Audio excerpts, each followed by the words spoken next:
Bonjour et bienvenue dans Parlement Hebdo, le meilleur de la semaine politique et parlementaire. Bonjour Mickaël. Bonjour Thomas. Et à la une cette semaine, je ne suis pas Premier ministre par hasard. Face aux critiques et face aux couacs, Jean-Marc Ayrault lance sa contre-offensive. Le chef du gouvernement se montre plus ferme et n'hésite plus à recadrer. Et dans sa ligne de mire, le ministre de l'Éducation, Vincent Peillon, qui relance le débat sur la dépénalisation du cannabis. Embarras à gauche, indignation à droite, l'UMP appelle à sa démission. Et puis le budget 2013 examiné à l'Assemblée, l'exécutif le martèle. 9 Français sur 10 ne sont pas concernés par les hausses d'impôts. Faux, répond l'opposition qui dénonce un matraquage fiscal. Et avec nous pour commenter toute cette actualité, Pierre Laurent, bonjour. Bonjour. Vous êtes le secrétaire national du Parti communiste depuis 4 ans et depuis un petit peu moins d'un mois. Depuis 2 ans. Et depuis un petit peu moins d'un mois, vous êtes sénateur. Oui, absolument. Alors, on va écouter tout d'abord quelques collègues qui vous connaissent bien, d'autres un petit peu moins bien. Et puis, je vous demanderai un petit peu après quelle est cette acclimatation et comment vous faites au Sénat. On va écouter tout de suite.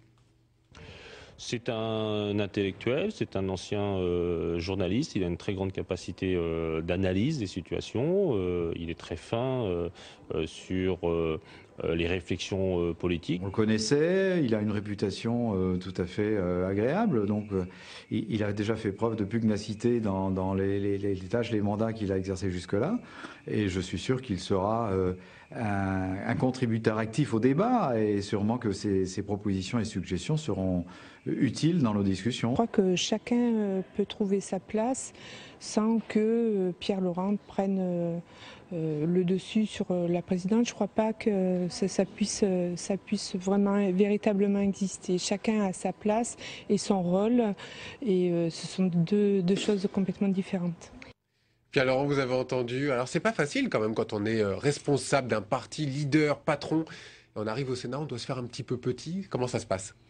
Non, c'est très facile en fait, parce que j'arrive dans un groupe qui était présidé par Nicole Borvo-Cohen-Seat, que je remplace, qui est aujourd'hui présidé par Eliane Assassi, un groupe très féminin et avec des fortes personnalités, une grosse capacité de travail.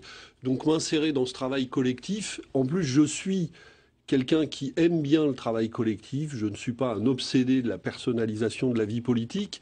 Loin de là, donc moi ça me va tout à fait ce travail collectif. Vous n'êtes pas obsédé par la personnalisation, mais cette présidence de groupe, c'est quelque chose qui vous intéresse, une ambition que vous avez ?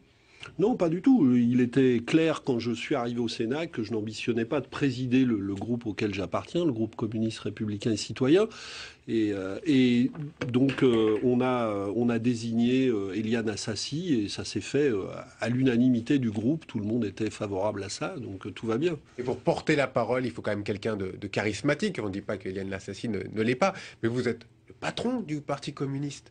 Eh ben, on va additionner nos énergies, justement. Eliane plus Pierre Laurent plus tous les autres, eh bien ça va faire justement plus de voix pour se faire entendre, tant mieux. Vous l'avez entendu, pour l'instant c'est un concert de louanges sur Pierre Laurent, tout le monde dit du bien de vous, on l'a entendu dans le micro-trottoir. Est-ce que l'état de grâce sera de courte durée, Pierre Laurent ? J'espère que mes collègues socialistes ou écologistes qui ont l'air de me trouver des qualités écouteront les propositions que je fais, parce que il ne s'agit pas seulement d'avoir des discussions aimables, on est là pour faire des lois qui soient favorables au monde du travail, favorables au redressement de la France.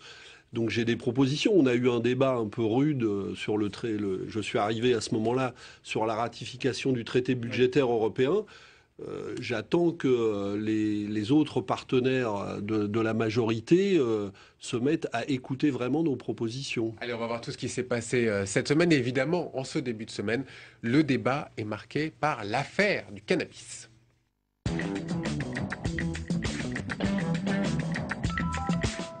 Il fallait faire vite, très vite même, et éteindre l'incendie. Les propos de Vincent Peillon, favorables à l'ouverture de la dépénalisation du cannabis, évidemment ont déclenché un tollé dans l'opposition. Du coup, son Premier ministre Jean-Marc Ayrault a dû monter au créneau et rappeler son ministre à l'ordre. Les explications de Betty Lacheguerre. C'est une petite phrase qui a mis le Premier ministre en pétard. Dimanche, Vincent Peillon se prononce pour la dépénalisation du cannabis, loin de la ligne officielle du gouvernement. Je suis très étonné parfois du côté retardataire de la France sur un sujet qui pour moi est d'ampleur. Alors on peut lutter par les moyens de la répression, je suis absolument pour. Mais en même temps, je vois que les résultats ne sont pas très efficaces. Le lendemain matin, rétropédalage de Vincent Peillon. Il parle d'une réflexion personnelle, mais trop tard, la polémique est lancée.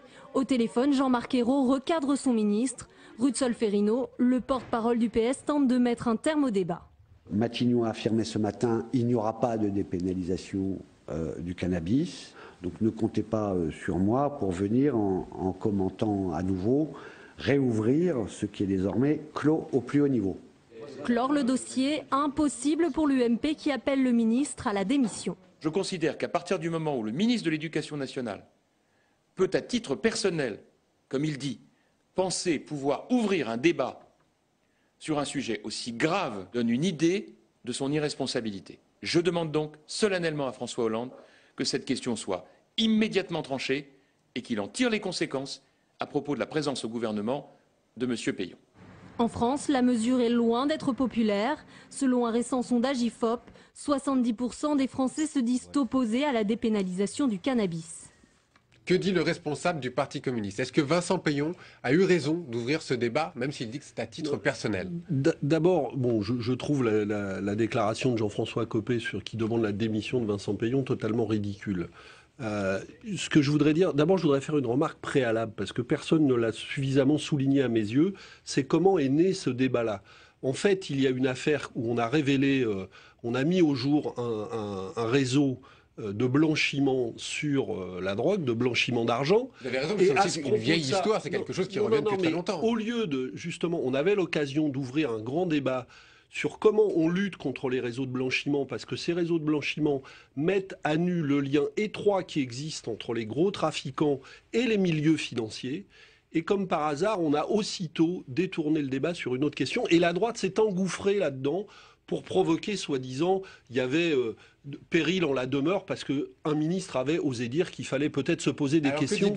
Alors, maintenant sur la question, mais je fais remarquer ça parce qu'on a refermé le dossier du blanchiment, au passage. Ça serait peut-être intéressant de se concentrer quand même sur ça quelque temps, parce que là, il y a un vrai sujet. C'est un vrai débat. Revenons en deux mots sur le cannabis. Sur le cannabis, en deux mots, moi je crois que le constat, c'est que la loi de 70, qui met surtout l'accent sur la répression, n'est pas efficace. Nous sommes en Europe un des pays où il y a le plus fort taux de consommation de cannabis, singulièrement chez les adolescents. Donc nous avons un sujet qui, pour moi, est un sujet de prévention et de santé publique, et la politique répressive qui est celle de la France aujourd'hui n'est pas efficace. Et je crois que nous devrions nous pencher sur cette question et faire évoluer la législation pour la recentrer sur une politique de prévention et de santé publique. Et donc moi je crois que la pénalisation des jeunes consommateurs n'est pas la solution à ce problème-là. Et en revanche, je ne suis pas favorable à la légalisation du cannabis puisque c'est une question qui est posée. Nous ne sommes pas favorables à cette légalisation, mais nous pensons que la politique qui est actuellement sur la table n'est pas efficace. Betty Lachgar le disait dans son sujet, 60% des Français ne sont pas pour cette dépénalisation. Ils ne vous suivent pas, les Français, sur ce point-là? Mais écoutez, je crois que les Français, comme sur beaucoup de sujets, seraient preneurs d'un vrai débat public sur cette question. Et je crois que les gens se posent beaucoup de questions parce qu'ils font les mêmes constats que nous.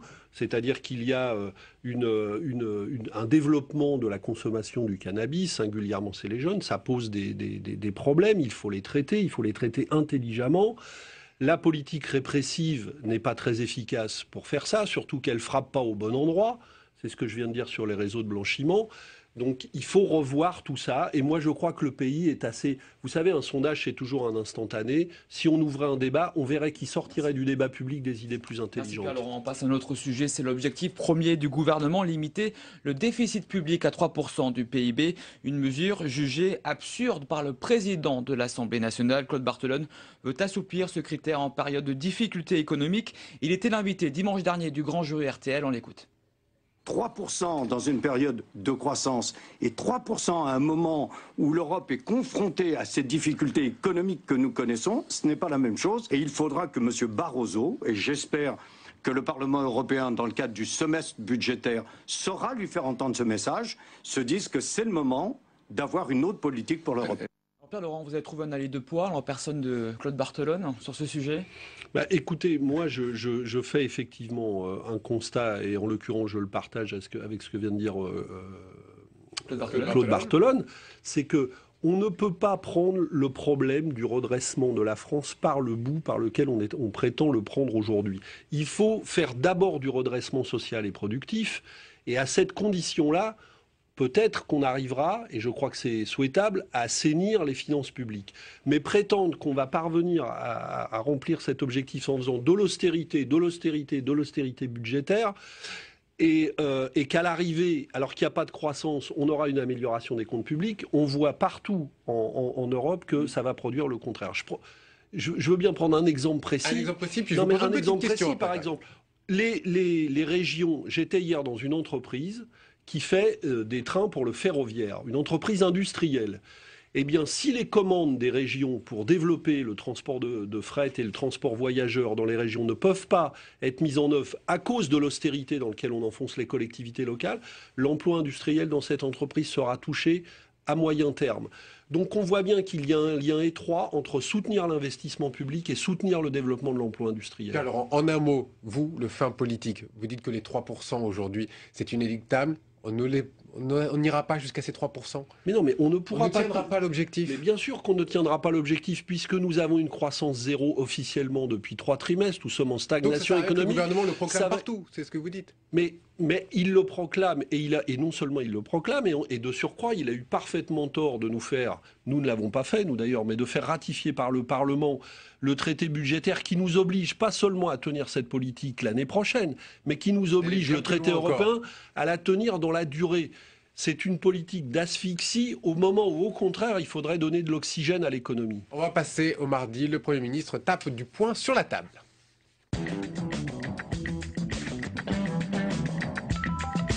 Je ne suis pas le Premier ministre par hasard. Voilà pour la réponse de Jean-Marc Ayrault.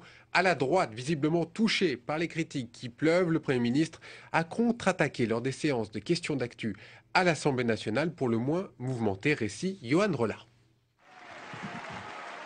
Il lui fallait une démonstration de force. Dans l'hémicycle, à sa première réponse à l'opposition, standing ovation immédiate des députés socialistes pour Jean-Marc Ayrault. Allez, moi je ne suis pas Premier ministre par hasard. Je suis Premier ministre parce que j'ai la confiance du Président de la République et de la majorité. Majorité Merci. et gouvernement main Monsieur dans la le main, Premier ministre, pas tout la à fait parole l'avis est à pourtant monsieur d'une Xavier opposition Bertrand. bien décidée à saisir sa chance après une longue série de prises de parole contradictoires au sommet de l'État. Il ne se passe pas un jour sans qu'un dirigeant du PS, ou pire, un de vos ministres, ne vous défie. Est-ce qu'il y a encore, oui ou non, un pilote dans l'avion ? Car quelques heures plus tôt à la radio, Jean-Marc Ayrault a bel et bien dû rendre des arbitrages sur tous les dossiers qui fâchent du moment. Message de fermeté ou aveu de faiblesse, pas question au groupe PS de parler de crise d'autorité. L'autorité du Premier ministre, elle n'est jamais mise en cause. Simplement, ce n'est pas une autorité qui empêche la discussion. Sa majorité, c'est qu'il y a nécessité à écouter, en dernier ressort, ce qui est l'avis du Premier ministre, ce qui est la position du gouvernement. Touché par l'un de ces arbitrages, le rapporteur PS du budget, auteur de la proposition controversée sur les œuvres d'art, défendra bel et bien son amendement, tout en saluant l'esprit de dialogue du chef de la majorité. Il prend le temps d'écouter les parlementaires, et s'il ne l'avait pas fait sur cette question, enfin sur ces questions, parce qu'il y en a plusieurs, je pense qu'on aurait une vraie situation de crispation. Jean-Marc Ayrault est quelqu'un d'extrêmement loyal par rapport au président de la République, mais aussi très respectueux des parlementaires socialistes. Dans la tourmente, les députés socialistes promettent de ne pas être godillots face au gouvernement, mais en cas de désaccord, les débats se feront peut-être plus feutrés, pour ne pas émousser davantage l'image d'un Premier ministre chahuté pour son manque d'autorité. Alors vous l'avez vu dans ce reportage, un Premier ministre attaqué à tort ou à raison, Pierre-Laurent ? Mais par la droite à tort. Et moi, je crois qu'il faut arrêter de se laisser impressionner par la droite, qui est vent debout depuis le printemps dernier, qui n'a pas digéré sa défaite, et qui veut faire quoi, en fait ? Obliger le gouvernement à rester dans les clous de la politique qui a été suivie depuis 10 ans, et qui reçoit pour ça l'appui du MEDEF, parce qu'on voit bien que la voix de la droite et du MEDEF sont convergentes en la matière. Donc il faut arrêter de se laisser impressionner par ça. Et il est parfaitement normal qu'il y ait un débat dans la gauche, et moi je compte le porter comme parlementaire, parce que pour sortir le pays de la crise, il faut qu'il y ait une confrontation loyal à gauche sur les solutions. Nous y venons, puis alors la confrontation, on peut le rappeler quand même, vous n'êtes pas dans la majorité gouvernementale, c'est-à-dire que vous n'avez pas de ministre, ce qui ne vous empêche pas d'être au sein d'une large majorité de gauche, mais vous êtes aussi quand même très très critique avec ce gouvernement. Donc vous êtes un peu dans une forme d'opposition, comme la droite. Mais nous avons voulu... Non, mais les choses sont très claires. Il y a une opposition de droite et d'extrême droite. Nous n'avons rien à voir avec cette opposition-là, et pour nous, il n'est pas question d'alimenter ce type de critiques, surtout qu'on sait qu'elles sont faites pour revenir à la politique antérieure qui a échoué. En revanche, il y a effectivement dans ceux qui ont voulu le changement au printemps dernier, donc nous faisons partie de cela, puisque nous avons contribué à battre Nicolas Sarkozy. C'est une position très compliquée quand même. Non, c'est pas une position compliquée. Nous voulons que le débat se développe parmi ceux qui ont voulu le changement sur les solutions à apporter. Et quand des solutions gouvernementales ne nous paraissent pas adaptées à la situation, nous le disons. Et nous avons voulu, nous savions que ce débat allait avoir lieu. Nous le savions. C'est pour ça que nous avons décidé de ne pas aller au gouvernement, parce que le centre de gravité qui était retenu par le président ne nous paraissait pas à la hauteur du problème. Donc ça ne nous a pas fait basculer dans l'opposition, mais nous allons porter nos solutions. On va revenir sur le budget, mais sur la forme. Quand on voit l'histoire du cannabis, l'histoire des 3%, est-ce que Jean-Marc Ayrault, aujourd'hui, il a un problème d'autorité, il a du mal à discipliner un petit peu les parlementaires, mais aussi les ministres? Mais on ne va pas résoudre les problèmes de la France par la discipline. La droite a fonctionné comme ça pendant 5 ans. Il y avait un chef et un seul, Nicolas Sarkozy, et tout le monde devait rentrer dans le rang. Et pas seulement les parlementaires, mais le pays. Parce que quand il y avait la majorité du pays dans la rue contre la réforme des retraites, on disait de toute façon, on ne va rien changer. Ça, c'est pas une manière de gouverner un pays. Des popularités dans les sondages. Est-ce que vous l'expliquez par ça, justement? Non, la baisse de popularité des sondages n'a rien à voir avec le problème d'une soi-disant cacophonie. Il a à voir avec une contradiction de fond qui existe. C'est que le gouvernement a des contradictions de fond. Quand il dit « je veux réorienter l'Europe », très bien, mais il dit en même temps « il faut ratifier le traité budgétaire » qu'ont voulu Nicolas Sarkozy, Angela Merkel. Contradiction, ça ne peut pas marcher. Quand il dit « les plans sociaux sont inacceptables », très bien, mais il les laisse s'appliquer un à un. Et il ne veut pas voter pour le moment la loi d'interdiction sur les licenciements boursiers. Pardon ? Il y a un problème Jean-Marc Ayrault ou pas ? Mais non, mais ça n'est pas un problème de personne. Ça n'est pas le problème. Ce n'est pas le problème Jean-Marc Ayrault. Jean-Marc Ayrault est le porteur de la politique qui est celle du Parti socialiste et du président de la République. Et on en mettrait un autre, il porterait la même politique. Donc c'est des choix politiques dont il faut discuter. S'il n'y a pas de problème sur la forme, on va parler du fond. On cherche 30 milliards désespérément. C'est le leitmotiv du gouvernement. Le projet de loi de finances, le fameux budget 2013, est actuellement débattu à l'Assemblée entre la majorité et l'opposition. La guerre est déclarée. Reportage Juan Rolla, Betty Lachguerre et Pierre Lascar. Le débat budgétaire, nouvelle tribune de l'opposition. À l'unisson, haro à l'UMP et à l'UDI sur la mouture 2013 de la loi de finances, objet de quelques cafouillages entre le gouvernement et sa majorité. Que ce soit sur la redevance télévisée, sur l'ISF, sur tous les sujets qui vont être débattus, les ministres concernés ont une position, le Premier ministre en a une autre, et donc chaque jour il y a un couac supplémentaire. Ce budget il est caractérisé par un manque de courage, parce qu'il n'y a aucune réforme structurelle qui nous permette d'espérer des lendemains meilleurs. L'opposition votera contre. Le Front de gauche pourrait quant à lui s'abstenir, même reproche d'incohérence, trop de reculades, dit-on, en matière de justice fiscale. Nous, ce que l'on pense, c'est qu'un cap doit être pris, il doit être tenu, mais en aucun cas se laisser berner par des campagnes qui sont conduites, en particulier par le MEDEF. Attaqué sur tous les fronts, le groupe PS organise sa défense. Qu'on se le dise, les arbitrages rendus par le Premier ministre seront suivis à la lettre. Il est normal que les parlementaires veuillent jouer leur rôle parce que c'est au Parlement que se fait la loi. Il est normal aussi que le gouvernement veuille une cohérence de sa politique par rapport à ses engagements. Et une fois que le dialogue a eu lieu, un arbitrage se rend et nous appliquons cet arbitrage. Cet après-midi, les membres du groupe majoritaire se sont donné rendez-vous pour discuter de leur fonctionnement interne.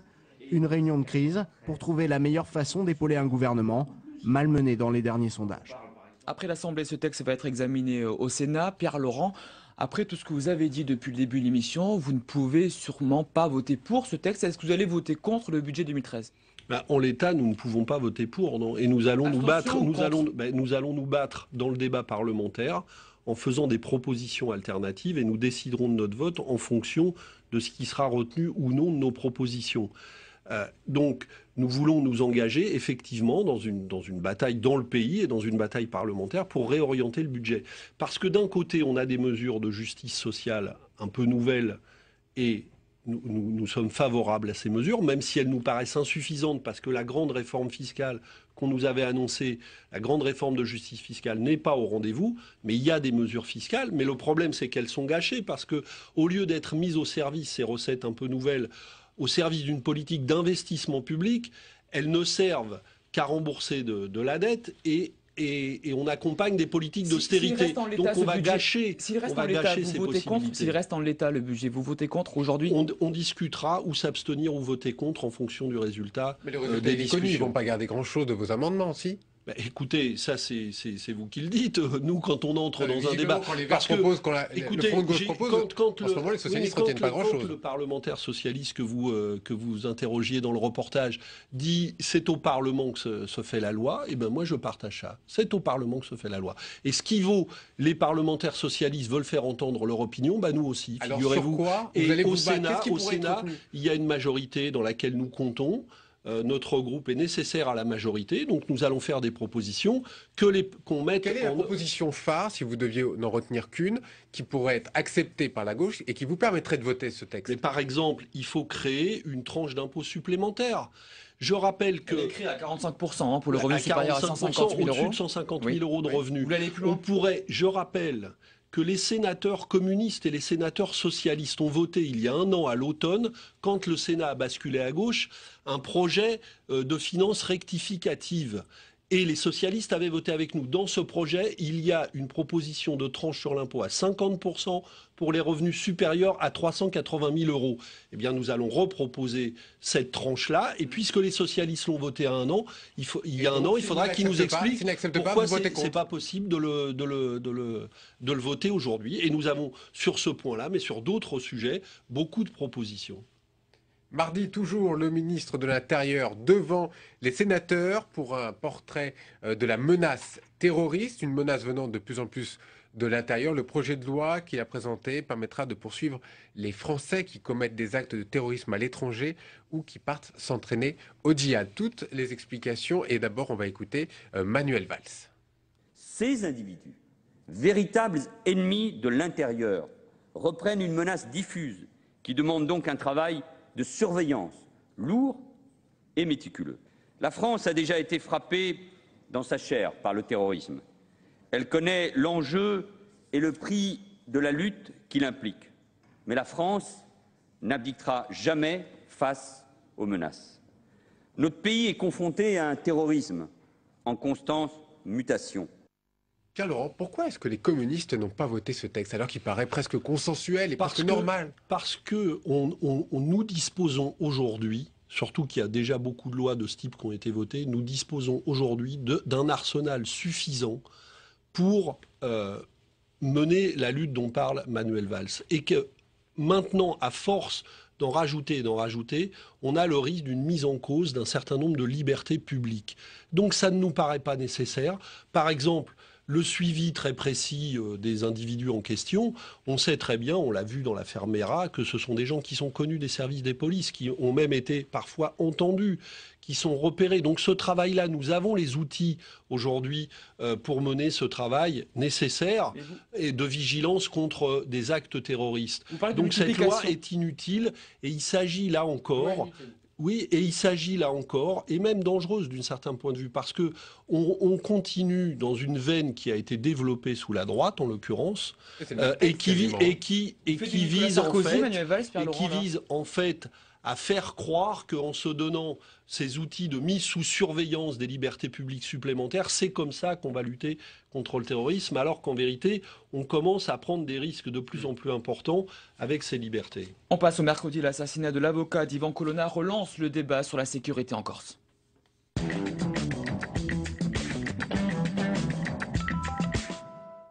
Son nom, Antoine Solacaro, tué de 9 balles à Ajaccio, c'est le 15e homicide depuis le début de l'année. Une situation insupportable, a jugé Jean-Marc Ayrault, le Premier ministre. Le gouvernement se veut à l'offensive sur ce sujet. On écoute Jean-Marc Ayrault. Cette situation est insupportable. Le gouvernement est déterminé à agir avec la plus grande fermeté, la plus grande détermination contre ce fléau qui mine la Corse, qui est le crime organisé depuis de longues années. Alors Pierre-Laurent, on va vous interroger sur le fond de cette affaire évidemment dans un instant, mais je vous propose d'écouter juste avant le témoignage d'un de vos collègues sénateurs. Vous connaissez, c'est Jean-Pierre Chevènement, ancien ministre de l'Intérieur, spécialiste de la question corse. Écoutez. Maître Salacaro n'était pas seulement une figure du barreau, unanimement saluée pour son talent. C'était une figure de l'indépendantisme, un militant nationaliste engagé, y compris dans des actions clandestines. Je n'en dirai pas davantage pour ne pas manquer à ma déontologie d'ancien ministre de l'Intérieur. Voilà pour le témoignage de l'ancien ministre de l'Intérieur que vous venez d'entendre. D'abord sur le fond, sur la Corse, un statut pénal spécifique pour la Corse. Vous trouvez ça juste, normal ? Ou est-ce que la Corse c'est la France et qu'il faut faire comme partout ailleurs? Pas de statut pénal spécifique. Et d'ailleurs, le président de l'Assemblée de Corse, mon ami Dominique Boucchini, s'est prononcé clairement contre cette idée. Il s'agit d'appliquer en Corse le droit et la loi comme partout. Il y a un travail qui est mené à l'Assemblée de Corse sous l'impulsion de Dominique Boucchini et des élus et qui a identifié des causes de la dérive actuelle. Nous avons des phénomènes de spéculation immobilière en Corse extrêmement préoccupants et dont on sait qu'ils ont des liens avec les réseaux mafieux et les réseaux du banditisme. C'est ce que dit un petit peu Jean-Pierre Chevènement, vous l'avez entendu. Et on ne fait rien contre ces mécanismes de spéculation immobilière. Il y a un travail engagé autour du plan d'aménagement et de développement de la Corse, le PADUC, pour justement maîtriser ces phénomènes. C'est cela qu'il faut soutenir. Il y a un problème d'imbrication des réseaux. On parlait tout à l'heure des réseaux de blanchiment. Ça serait très intéressant d'aller y regarder de près dans ce qui se passe en Corse. C'est à ces phénomènes de fond qu'il faut s'intéresser. On ne fait rien, pour mettre à nu ce qui conduit à la dérive actuelle qui est inacceptable. Vous dites, Pierre-Laurent, on ne fait rien. Je le disais en titre, 15 homicides depuis le début de l'année, 37 en 2 ans. Est-ce que le pouvoir politique aujourd'hui, que ce soit de droite ou de gauche, est impuissant face au crime en Corse? Le pouvoir politique peut faire des choses, mais à condition de s'attaquer à la racine de ces problèmes que je viens d'évoquer. Et pas seulement de faire des effets d'annonce comme si on allait résoudre le problème avec quelques effets d'annonce en termes de moyens policiers ou autres.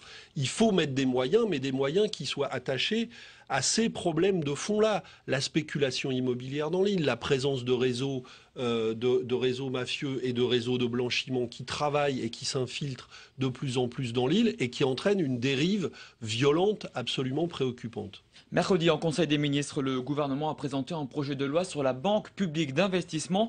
Objectif de cette BPI, financer les petites et les moyennes entreprises. Et c'est Jean-Pierre Juillet qui en prendra la présidence. Toutes les explications d'Elisa Bertolomé. Une banque réservée au financement des petites et moyennes entreprises. Une promesse de François Hollande présentée ce mercredi en Conseil des ministres. 40 milliards d'euros de budget et une mission, soutenir les entreprises et leur permettre d'accéder au crédit pour se développer localement ou à l'international. La Banque publique d'investissement, ce sera un outil de croissance offensif au service des PME industrielles, des établissements de taille intermédiaire. C'est la banque des petites et moyennes entreprises, c'est la banque de l'industrie, c'est l'investisseur de long terme dont nos entreprises de croissance ont besoin. Plusieurs entités seront regroupées au sein de la BPI. La banque Oseo, une filiale de la Caisse des dépôts et le Fonds stratégique d'investissement en faveur des PME. La banque sera co-gérée par l'État, la CDC et les régions. Jean-Pierre Juillet, directeur de la Caisse des dépôts, la présidera. Les investisseurs attendent maintenant que la BPI fasse ses preuves. Cette banque va peut-être aider à coordonner tout ça et à mieux dispatcher les crédits. Ce qui est important, c'est qu'elle agisse vraiment dans les régions en accord avec les projets de développement régionaux. Le dispositif devrait être opérationnel à la fin de l'année. Mais la création de la BPI suscite déjà de nombreuses questions, notamment sur les risques d'instrumentalisation politique ou encore sur ses capacités de financement inférieures à la demande annuelle des PME et TPE. Jean-Luc Borloo a commenté cette semaine cette affaire de la BPI en parlant d'une nouvelle affaire de Crédit Lyonnais. C'est la banque qui avait fait faillite, hein, on s'en souvient, après avoir investi dans des mauvais projets. Est-ce que, selon vous, la BPI démarre là? Est-ce qu'elle est condamnée à la faillite, cette banque? Non, pas du tout. Et c'est pas ça la question. Nous avons un urgent besoin de nous doter d'instruments publics, bancaires et financiers pour piloter le développement économique et financer le développement industriel, la transition écologique du pays. Donc nous avons besoin d'instruments publics. Le problème de la BPI, c'est que c'est un instrument pour le moment qui est tout petit par rapport à ce dont nous avons besoin, premièrement. Donc nous proposons quelque chose de beaucoup plus large qui serait un secteur bancaire public et financier très important et pas seulement une petite BPI telle qu'elle nous est. Elle est trop petite, elle n'a pas les moyens suffisants. On laisse aller à l'écart l'essentiel du secteur bancaire. Il faudra nous expliquer pourquoi. Pourquoi on laisse 1000 milliards dans les mains des banques pendant qu'on va en avoir 50 avec la BPI. On pourrait quand même se doter, vu le problème qui nous est posé avec le niveau de chômage, d'outils plus importants que ça. Deuxièmement, il y a un problème de critères de crédit. Comment on va utiliser l'argent en question? Nous faisons une proposition, c'est que le critère, il doit devenir sélectif maintenant. Si c'est pour financer des projets créateurs d'emplois, des projets qui répondent à des normes sociales, environnementales, on bonifie les crédits, voire on fait des crédits à très bas taux, voire à taux nul si c'est nécessaire. Mais si c'est pour financer, pour accompagner des projets qui visent uniquement à accroître la rentabilité des entreprises contre l'emploi, alors là, on fait du crédit dissuasif. Cette proposition, c'est quelque chose que vous allez mettre sur la table bientôt? Oui, et nous allons nous battre dans les régions, puisque les régions vont être impliquées dans la BPI. Nous allons nous battre dans les régions sur les critères de sélectivité d'utilisation des crédits de la BPI. Alors on va changer de sujet et on retourne au Sénat en ce mercredi. Sans jeu de mots, il y a de l'électricité dans l'air au Sénat et vous en êtes aussi pour quelque chose, vous, le groupe communiste. La cause, c'est bien sûr ce texte sur la tarification progressive de l'énergie. Les communistes, je le disais, s'y opposent. On fait le point avec Jérôme Rabier. Le débat sur la tarification progressive de l'énergie provoque des étincelles au Sénat. En cause un bonus-malus en fonction du niveau de consommation des ménages. Jusqu'à un certain seuil, le tarif est subventionné. Au-delà, c'est le malus et le tarif est relevé. Une disposition qui casse le principe d'un tarif unique sur tout le territoire pour le groupe communiste. Sur la progressivité de la tarification, d'abord je pense qu'en l'état c'est inapplicable. Donc effectivement il y a tout à revoir dans la sérénité, ce qui n'est pas le cas ce matin. Les communistes demandent donc l'irrecevabilité du texte et un autre front s'ouvre sur la droite de la majorité. Les élus centristes et UMP ont quitté la commission des affaires économiques ce matin pour protester contre la méthode adoptée. On n'a jamais vu cela. Le président de la commission nous a tout simplement proposé de commencer à étudier la fin du texte et de repousser l'étude de la première partie du texte, qui est en même temps le plus important, c'est-à-dire les tarifs progressifs, le bonus-malus, la semaine prochaine. Un coup politique préparé selon la gauche qui fait valoir que le texte aborde aussi d'autres dispositifs comme les tarifs sociaux et la trêve hivernale. Il y a en France plus de 4 millions de personnes qui sont en situation de précarité énergétique. Alors on peut considérer qu'on peut faire des coups politiques, ou comme nous pensons qu'il y a urgence d'agir, de faire adopter des dispositions pour protéger ces gens. L'ensemble sera rediscuté la semaine prochaine en commission avant son arrivée dans l'hémicycle le 30 octobre. Si la droite, les centristes et les communistes maintiennent leur position, le texte déjà voté par l'Assemblée nationale risque d'être rejeté au Sénat. Alors Jérôme Rabier l'expliquait dans son sujet, c'est vrai que c'est un fait rarissime. L'UMP, le centre, les communistes contre ce texte, c'est une alliance presque inimaginable. Pour des raisons très différentes. Et il faut bien comprendre que d'abord il y a un aspect, d'ailleurs c'est pour ça qu'au Sénat le gouvernement est en difficulté. Ce texte, il est ni fait ni à faire. On n'a pas fait d'études d'impact, on a pensé n'importe comment les choses. Ça a été adopté très rapidement sans vraiment de préparation à l'Assemblée nationale et on s'aperçoit que ce texte pose beaucoup de problèmes. La titulation a changé aussi. Donc le texte pose beaucoup de problèmes. Le minimum sur un sujet aussi important serait de prendre le temps. C'est pour ça que nous proposons l'irrecevabilité, pour qu'on puisse travailler dans la sérénité, ce qui n'est pas le cas aujourd'hui. Deuxièmement, nous, ce que nous mettons en cause, c'est que le tarif unique permet une péréquation, permet un droit d'accès de tout le monde. Et s'il y avait des choses à faire évoluer, ce serait avec des tarifs sociaux, mais pas avec une modulation qui est prévue aujourd'hui uniquement sur des critères de consommation et qui ne sont pas adaptés à la situation actuelle. J'entendais le sénateur socialiste qui pointe justement et à juste titre le problème de la précarité énergétique, mais par exemple on risque de pénaliser avec ce texte des gens qui vivent dans des immeubles ou dans des maisons très mal isolées, et on sait qu'elles sont très nombreuses dans le pays, et de les pénaliser, soi-disant pour les inciter à moins consommer. Mais la conséquence concrète de ça, c'est que ces gens vont se priver de chauffer correctement. Il faudrait une autre chose, c'est-à-dire un vrai plan avec beaucoup de moyens pour mettre aux normes. On a compris sur le fond, Pierre Laurent, que vous voulez remanier cette proposition de loi, mais le PS apparemment n'acceptera pas vos amendements-là. Est-ce que le bras de fer est engagé? Est-ce que vous irez jusqu'au bout de ce combat-là? Là aussi, écoutez. À force, non mais à force, désolé, mais à force, mais vous verrez que la vie nous donnera raison, parce que nous appuyons quand nous faisons des propositions au Sénat. Nous ne sommes pas dans une guérilla parlementaire. Nous nous appuyons sur des problèmes qui nous sont posés par le pays, par les interlocuteurs sociaux, syndicaux que nous rencontrons. Nous sommes en dialogue avec ces forces sociales, et le problème que nous posons est un problème qui est posé par de nombreuses organisations syndicales, en l'occurrence, et par de nombreuses associations de consommateurs. Donc, je pense qu'au bout d'un moment, peut-être que ce n'est pas le cas encore suffisamment aujourd'hui, c'est certain, mais je pense que nos partenaires de la majorité vont devoir entendre ça. Et s'ils ne le font pas, c'est eux qui vont être dans la difficulté. Et venir vers vous, ça on verra un petit peu plus tard. On va passer au jeudi, quand François Hollande parle de la responsabilité de l'État.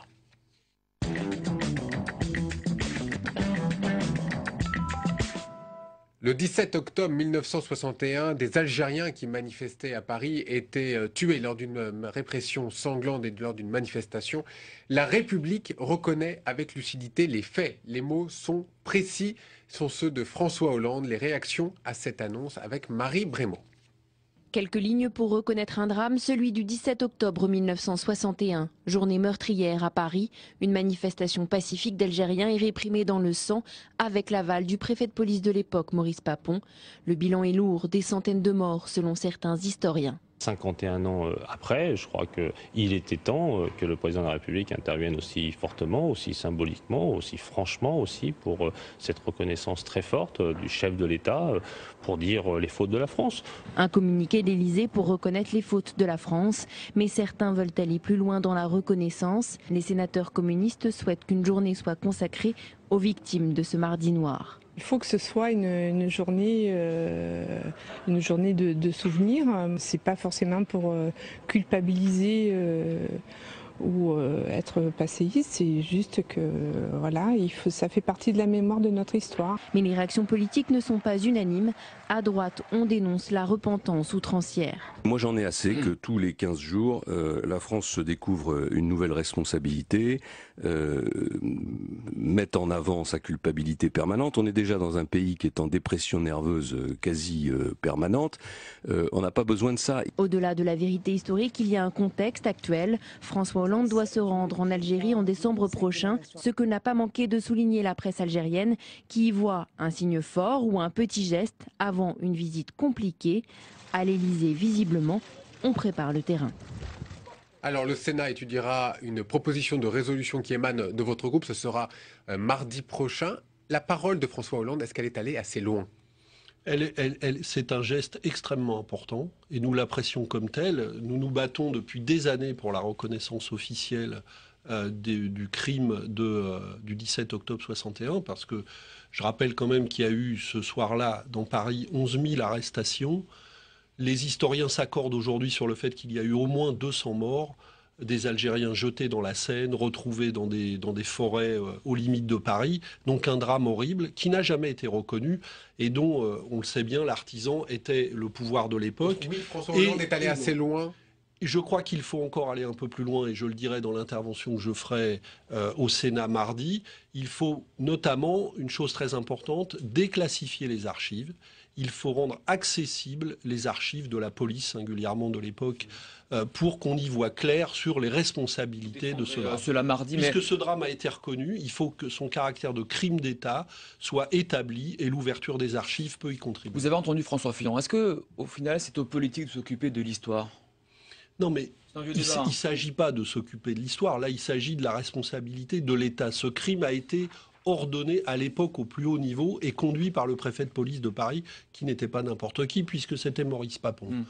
Donc, l'État le gouvernement doit reconnaître que le pouvoir de l'époque, le pouvoir politique de l'époque, a malheureusement joué un rôle sinistre dans cette affaire. Et ensuite, il doit permettre aux historiens de travailler. C'est pour ça que je demande l'ouverture des archives. Vous défendrez cela mardi au Sénat. On passe à un autre sujet, c'est désormais officiel. Harlem Désir est le nouveau premier secrétaire du Parti socialiste.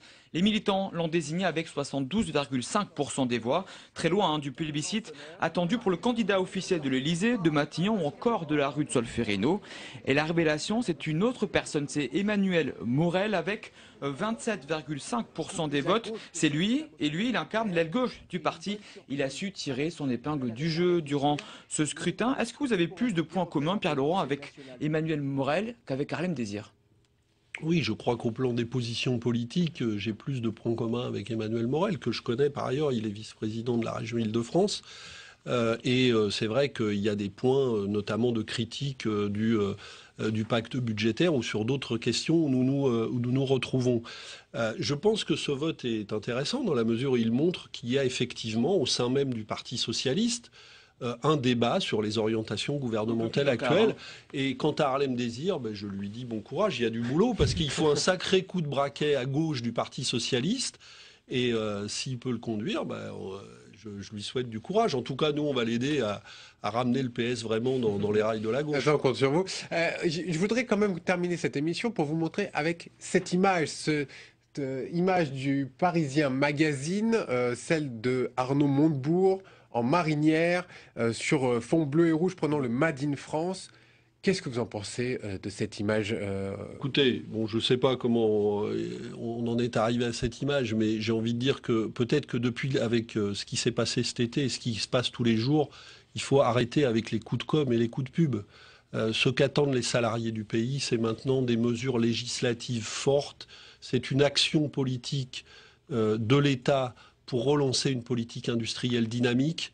Et bon... Le Made in France est plutôt crédible. Vous y croyez, vous, ce Made in France? Il veut des rayons de supermarchés. Dans les supermarchés, il veut des rayons Made in France. Mais pour qu'il y ait des rayons, il faut produire. Et le problème actuellement, c'est qu'on ne s'occupe pas de protéger, on ne s'occupe pas comme il faut de protéger notre outil national. Donc il faut arrêter de fermer des usines, parce qu'on peut toujours faire des rayons, mais si on continue de fermer des usines au rythme où on le fait aujourd'hui, il n'y aura rien sur les rayons en question. Comment vous jugez l'action de ce ministre du redressement productif? On parle beaucoup de lui. C'est un bon ministre? Mais écoutez, il essaye de se battre. En tout cas, il essaye de se battre, visiblement. Il va rencontrer les salariés, c'est déjà pas si mal par rapport à ce qui se faisait avant. Il dialogue avec eux, mais pour le moment, en tout cas, je ne sais pas si c'est lui ou si c'est le gouvernement ou si c'est les pressions du MEDEF, mais pour le moment, il n'obtient pas les moyens d'une politique de redressement productif suffisant. Et là, nous allons prendre des initiatives pour ça. Moi, j'étais dans le Nord-Pas-de-Calais hier. Nous allons, en novembre, prendre une initiative nationale. Je prononcerai un discours sur cette question du redressement productif national. Et nous voulons lancer une bataille dans la durée, aux côtés des salariés, pour essayer d'engager cette politique. Merci beaucoup, Pierre Laurent, d'avoir été l'invité de Parlement Hebdo cette semaine. Merci Thomas. Et nous, on se retrouve la semaine prochaine. Bon week-end à tous. Au revoir.